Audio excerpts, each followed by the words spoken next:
Hello everyone, welcome to my YouTube channel again. आज फिर से मैं आपका स्वागत करता हूं अपने यूट्यूब चैनल एएस एकेडमी पर। कैसे हो सभी बच्चे, एक बार कमेंट करें। और आज मैं आपके लिए बहुत ही ज़्यादा महत्वपूर्ण और इम्पोर्टेंट क्लास लेकर के प्रस्तुत हुआ हूं, जो हमारी संधि बची हुई थी, यण संधि और हमारी अयादि संधि। जो स्वर संधि के 5 भेद हैं, उनमें जो लास्ट संधि जो बचती है वो हमारी यण और अयादि संधि बचती हैं। तो ये दो संधियां मैं आज आपको इन दोनों को एक साथ कराने वाला हूँ। इनमें क्या अंतर होता है, कैसे होता है, ये आप कुछ ही मिनट यानी 15 से 20 मिनट में जान पाओगे। और ये क्लास आप लगातार देखोगे तो मुझे लगता है कि यहाँ से जो भी आपका क्वेश्चन बनता है कोई भी एग्जाम में, चाहे बोर्ड एग्जाम लगा लो, चाहे कोई भी गवर्नमेंट जॉब की प्रिपरेशन करने वाले बच्चे लगा लो, उन सभी के लिए बहुत ही ज्यादा बेनिफिट मिलने वाला है इस क्लास से। तो इस क्लास को जल्दी से स्टार्ट करते हैं। आइए देखते हैं।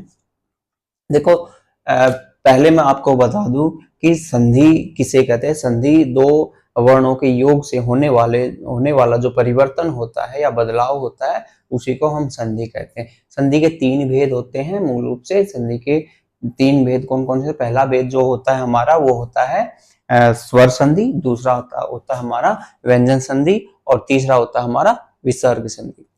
तो मैं आपको पिछली जो प्रीवियस क्लास है उसमें मैं आपको स्वर संधि के 5 भेद पढ़ा रहा था, जिसमें हमने दीर्घ संधि कर ली थी, गुण संधि कर ली थी और वृद्धि संधि कर ली थी। इसके बाद यण संधि का नंबर आता है, फिर उसके बाद हमारा अयादि संधि का नंबर आता है।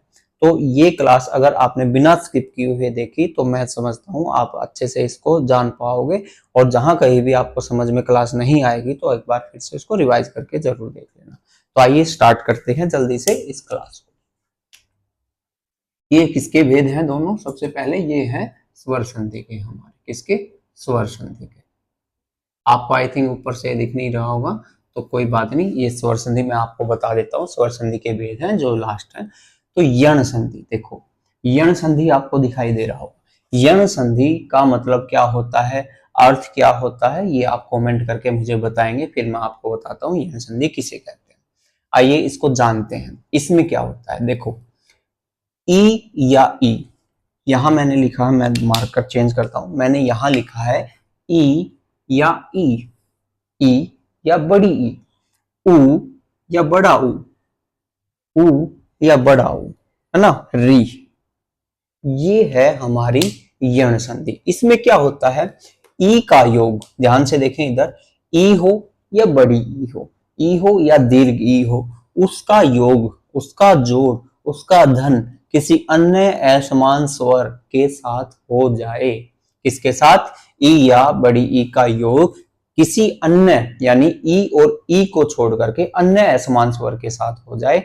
क्योंकि हमें पता है स्वर कितने होते हैं हमारे, स्वर होते हैं हमारे 11, ये सभी को पता है। स्वर हमारे 11 होते हैं, 11 में से हम ई और ई को निकाल दें, यानी ई और ई यानी 2 हैं हमारे पास स्वर, ये दोनों स्वरों को 11 में से घटा दें 2, तो ये हमारे पास 9 बच जाते हैं। यानी ई और ई के साथ अन्य असमान स्वर का योग करवा दें, यानी इन 9 के साथ योग करवा दें, तो वो क्या होती है, वो यण संधि होती है। ध्यान से देखें इधर, अन्य असमान स्वर बोला मैंने, अन्य असमान स्वर ई और ई को छोड़कर अगर हम ई का योग ई के साथ ही करवा देते हैं, यानी हम ई का योग ई के साथ ही करवा देते हैं, तो दीर्घ ई में बदल जाती है, इसलिए इसे दीर्घ संधि कहते हैं। इसलिए हमने दीर्घ संधि नियम नहीं पढ़ना है, हमें यण संधि का नियम पढ़ना है। बड़ी ई या बड़ी ई का योग आपस में हो जाए तो भी ये दीर्घ संधि में बदल जाती है। तो ये हमने पहले वाले जो क्लास थी उसमें पढ़ चुके थे, लेकिन हम यण संधि पढ़ रहे हैं। तो अन्य असमान स्वर मैंने यहां लिखा 9 ही बचे। अगर हम ई और ई को निकाल दें तो अन्य असमान स्वर ई और ई को छोड़कर मैंने लिखा ए, आ, उ, री, ए, आई, ओ और औ, यानी ये 9 है। आप गिन सकते हैं 1 2 3 4 5 6 7 8 9, ये 9 की 9 अन्य असमान स्वर है ई और ई को छोड़कर। अगर अन्य असमान स्वर का योग हो तो क्या होगा, देखो ई और ई जो है वो किसमें बदल जाएगी, वो बदल जाएगी हमारी य में। किसमें, ये में। ये एक नियम है यण संधि का। ई और बड़ी ई लगा लो या दीर्घ ई लगा लो, वो हमेशा य में बदल जाती है। किसमें बदल जाती है, य में। हलंत के साथ य में बदल जाती है और उसके साथ उसकी अन्य असमान स्वर जो भी उसके साथ योग करेगा संधि में, यण संधि में, उसकी मात्रा लगा दी जाती है। कैसे लगाते हैं आइए देखते हैं। जैसे यहाँ ई लिखा हुआ है, ध्यान से देखें, यहां भी ई है, प्लस में अन्य असमान स्वर आ गया, देखो ए, यानी ई का ई के साथ योग नहीं हुआ, अन्य असमान स्वर आया है, इसलिए ई का तो हमने बना दिया ये। ध्यान से समझो इसको, शायद आपकी क्लास अच्छे से चल रही होगी, कोई दिक्कत तो नहीं है, एक बार देख लेता हूं। Yes, we are live now. तो यहां ई जो है वो ये में बदल रहा है, ध्यान से देखो, ये में बदल रहा है हलंत के साथ। अगर हम इसमें ए जोड़ देते हैं तो ये पूरा ये बन जाता है। ध्यान से गौर से देखो, ये को पूरा करने के लिए स्वर रहित है ये, इसमें ए मिला दिया तो ये पूरा ये हो गया। समझ में आया, यानी ए की मात्रा लगा दी गई। फिर से देखो, ई या ई में आ जोड़ दिया जाए, यानी अन्य असमान स्वर है, ई और ई आपस में जुड़ेंगे तो दीर्घ संधि, लेकिन अन्य असमान स्वर जोड़ दिया जाए तो ई का तो हो जाता है ये, और आ, अगर अन्य असमान स्वर जोड़ दिया जाए तो उसकी मात्रा लगा दी जाती है, लिखा हुआ, तो मात्रा लगा दी जाती है तो ये पर किसकी मात्रा लग जाएगी, आ की मात्रा लग जाए, इस तरीके से ये या में बदल जाएगा। आया कुछ समझ में। आगे देखिए एक और एग्जांपल, ई और ई के साथ अन्य समान स्वर, देखो ई और ई के साथ ई और ई का योग नहीं हुआ है, ऊ का योग हुआ है। अब ऊ जो है उसकी मात्रा लगा दी जाएगी, किस पर, य पर, क्योंकि ई जो है वो य में बदल जाएगा और ऊ जो है उसकी मात्रा लगा दी जाएगी, ये ऊ की मात्रा लगा दी गई य पर। अगर बड़ा ऊ हो तो बड़े ऊ की मात्रा लगा दी जाएगी, अगर री के साथ योग हो तो री की मात्रा लगा दी जाएगी ये पर, अगर एक ए आ जाए तो ए की मात्रा लगा दी जाएगी, ओ आ जाए तो ओ की मात्रा ये पर लगा दी। आई थिंक आप यहां तक समझे होंगे। आगे देखें, ये तो हुई ई की बात। ई हमेशा यण संधि में य में बदलता है, ये आपको गांठ बांध लेनी है, क्योंकि यह जो है ये आपको याद ही करना पड़ेगा, रटना ही पड़ेगा कि ई जो है वो य में बदल जाता है। आगे देखिए, ऊ, अब बारी आती है ऊ की। ऊ का योग अन्य असमान स्वर, वैसे ही ऊ और बड़ा ऊ, यानी ऊ और दीर्घ ऊ जो है उसका योग किसके साथ ना हो, खुद के साथ ना हो। अगर खुद के साथ योग हो जाता है तो ये दीर्घ आदेश हो जाता है। देखो मैंने पिछली वाली क्लास में जिक्र किया था इसका, ऊ अगर ऊ के साथ मिलता है तो बड़ा ऊ बन जाता है, और ये किस संधि में होता है, हमारी दीर्घ संधि में होता है। चाहे बड़ा ऊ और बड़ा ऊ योग करें, यानी दीर्घ ऊ योग करें तो वो बड़ा ऊ में ही बदलता है, वो क्या होती थी, हमारी दीर्घ संधि होती है। लेकिन हम दीर्घ संधि नहीं कह रहे, हम ये कह रहे हैं अन्य असमान स्वर, इन दोनों को छोड़ करके अन्य असमान स्वर योग करें, यानी नो की नो योग कर जाएं। ए आ ई, अब ऊ नहीं लिया मैंने क्योंकि ऊ खुद समान योग कर रहे हैं, लेकिन अन्य असमान स्वर कह रहा हूं मैं। री, ए, आई, ओ, औ, ये नो है सारे, गिन सकते हो आप। नो की नो के साथ अगर हम योग कराते हैं तो ऊ जो है वो वह में बदल जाता है, ये आपको याद करना है। जैसे ई जो था वो यह में बदला था, ऊ जो है वो वह में बदला है, और इसके साथ इसकी मात्रा लगा दी जाती है। फिर से देखिए, जो ऊ है, ऊ का योग ऊ के साथ, यानी ऊ का योग किसी अन्य असमान स्वर के साथ हो, जैसे ए के साथ हो रहा है, ध्यान से देखिए। अब ऊ का तो ऊ या बड़ा ऊ का क्या बन जाएगा, वह बन जाएगा हलंत के साथ, और उसके साथ ए की मात्रा लगा दी जाएगी, तो ये इस प्रकार से पूरा वह बन गया।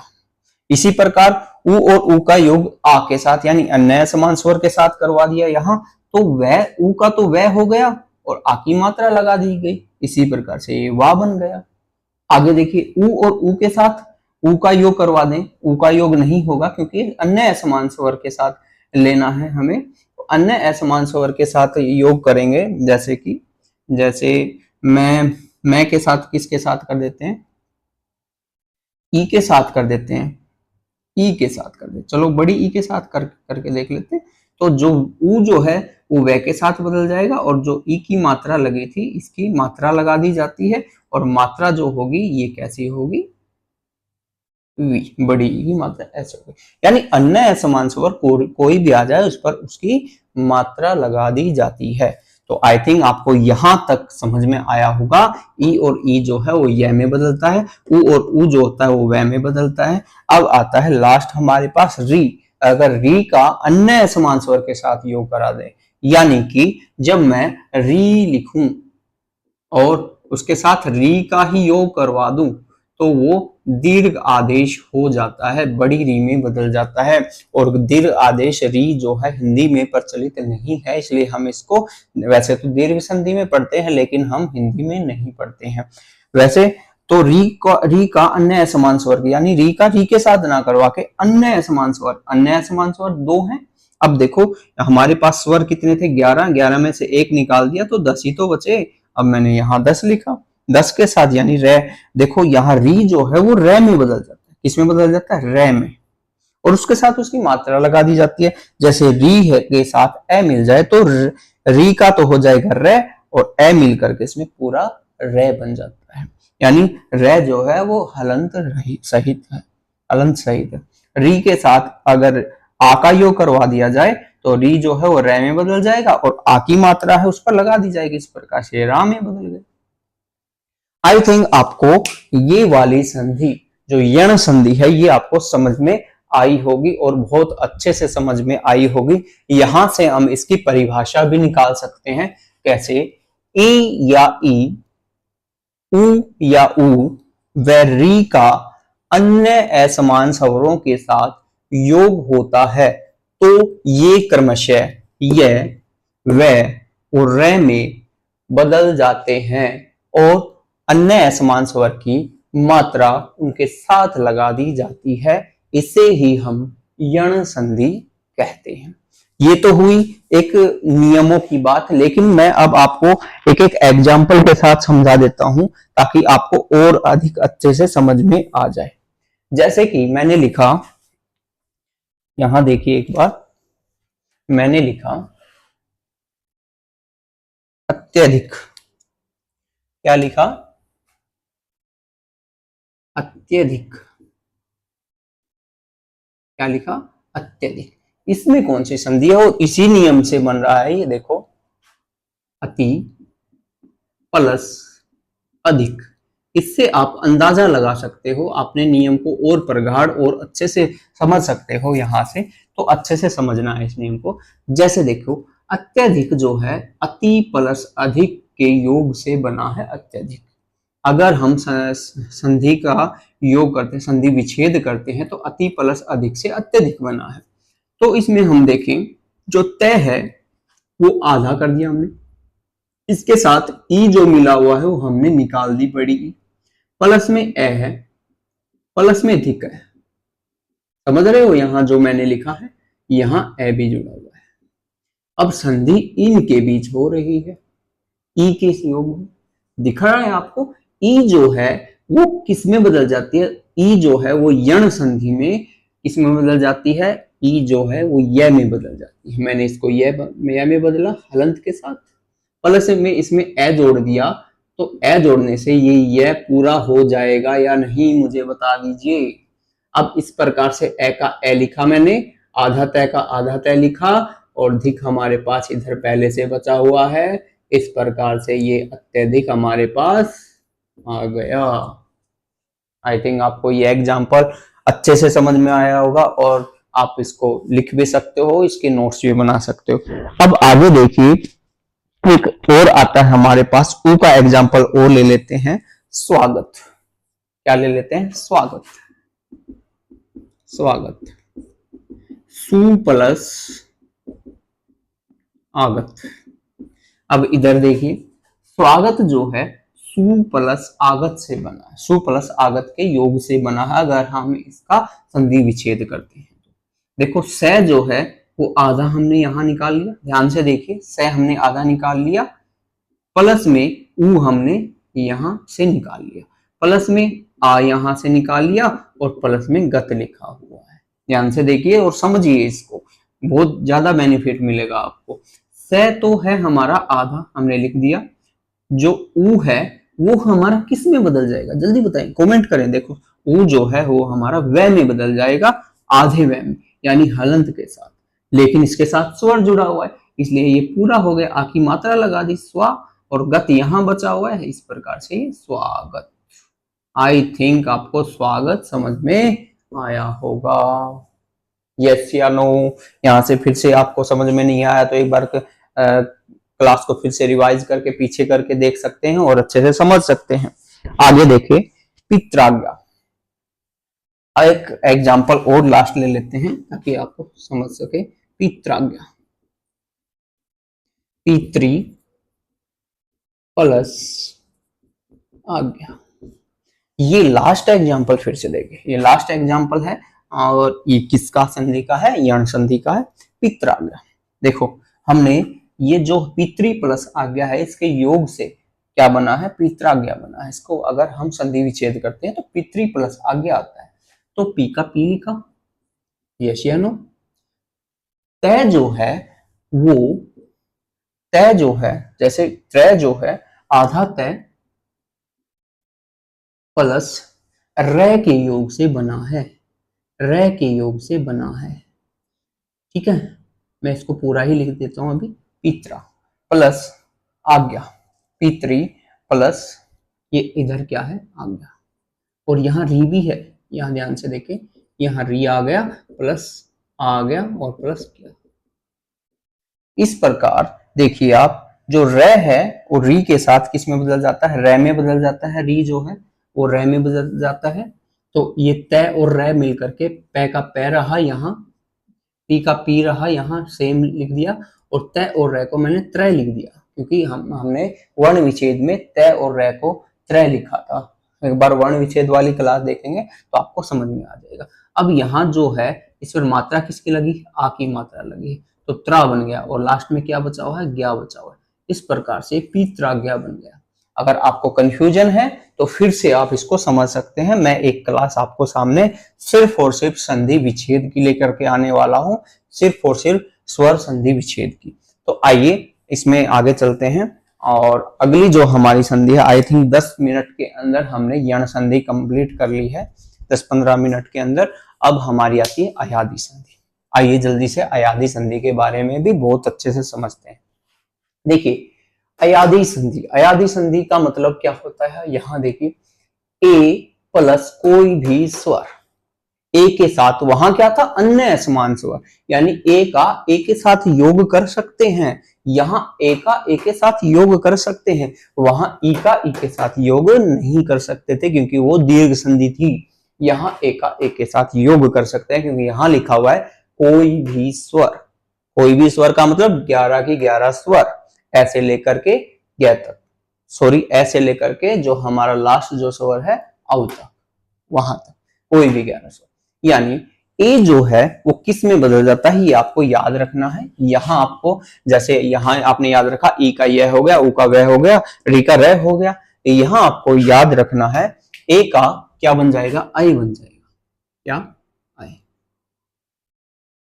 आई प्लस मात्रा लगा दी, क्या लगा देती है? मात्रा। यहाँ ए का अय होता है और उसकी जो भी उसके साथ जो स्वर आता है उसकी मात्रा इस पर लगा दी जाती है। आगे देखिए, ए प्लस कोई भी स्वर, ए का जो होता है वो आय बन जाता है। यहाँ आप स्किप ना करें, मैं बताऊंगा कि अय कैसे आया और आय कैसे आया। अब ओ जो है औ में बदल जाता है, औ में बदल जाता है, और ओ जो है आओ में बदल जाता है। अब ये कैसे बदले सर? यहां कंफ्यूजन दूर करें।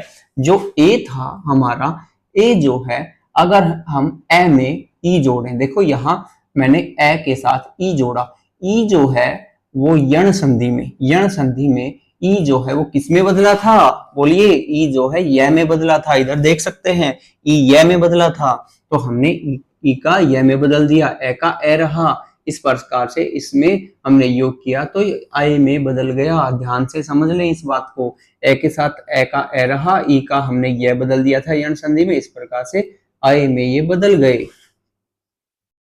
और इसमें क्या लग जाती है? उसकी आगे आने वाली मात्रा लग जाती है, जो हम एग्जाम्पल से दूर कर लेंगे। आगे देखिए जो आई जो है वो आई जो कैसे है? आई किस में बदला था? आय में बदला था। आ के साथ अगर मैं बड़ी ई का योग कर लेता हूं तो जो ई है वो य में ही बदलती है। किसमें? य में। चाहे आप इधर देख लें, बड़ी ई हो या छोटी ई हो, वो य में बदल जाते हैं। इस प्रकार से आ का आ रहा और य का ये रहा, इस प्रकार से ये आय में बदल गए। इस नियम से, यण संधि के नियम से ध्यान से समझो इस बात को। आगे देखें, ओ ओ जो है वो ए प्लस ऊ के योग से बना है। कैसे बना है? ए का ए रहा, ऊ हमारा कहा किस में बदल गया था? ऊ वे में बदल गया था, यहाँ वे में बदल दिया। इस प्रकार से औ में बदल गया। और ओ जो है वो आ का आ रहा, जो ऊ जो है वो वे में बदला था, तो इस प्रकार से ये आओ में बदल गया। समझे कुछ बात? आए, आए, आओ और आओ, ये इस प्रकार से आए हैं, इस संधि से आए हैं। समझो इसको, बहुत अच्छे से समझो। तो इस प्रकार से ये संधि भी हमारी कंप्लीट होती है, अयादि संधि भी। इस संधि में हमें याद रखना है, ए का आय होता है और साथ में जो स्वर आता है उसकी मात्रा लगा दी जाती है, कोई भी स्वर हो। अभी आई जो है, ए आई जो है उसके साथ कोई भी स्वर, उसकी मात्रा लगा दी जाती है और ए जो है वो आय में बदल जाता है। ओ जो है वो औ में बदल जाता है और मात्रा लगा दी जाती है। ओ जो है आओ में बदल जाता है और उसके साथ मात्रा लगा दी जाती है। फिर आपको ये याद रखना, आए, आए, आओ और आओ, किसमें? अयादि संधि में। यहाँ ई का ये, ऊ का वे और री का रे याद रखना है, आपको अच्छे से समझ में आ जाएगा। अब आती है हमारी किसकी बात? इसकी परिभाषा की बात। अब परिभाषा कैसे बनाए? यदि ए, आई, ओ और औ का योग किसी भी स्वर के साथ हो जाए तो वो क्रमशः आए, आए, औ और औ में बदल जाते हैं।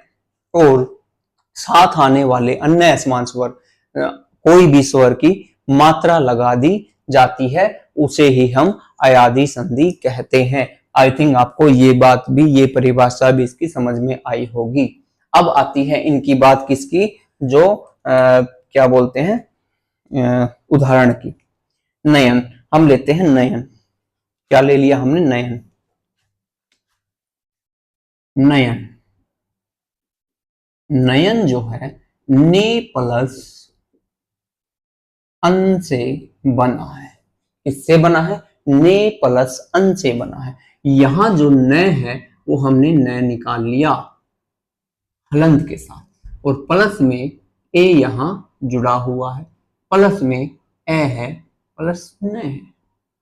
जो ए जो है यहां मैं अलग कर देता हूं इसको, न को।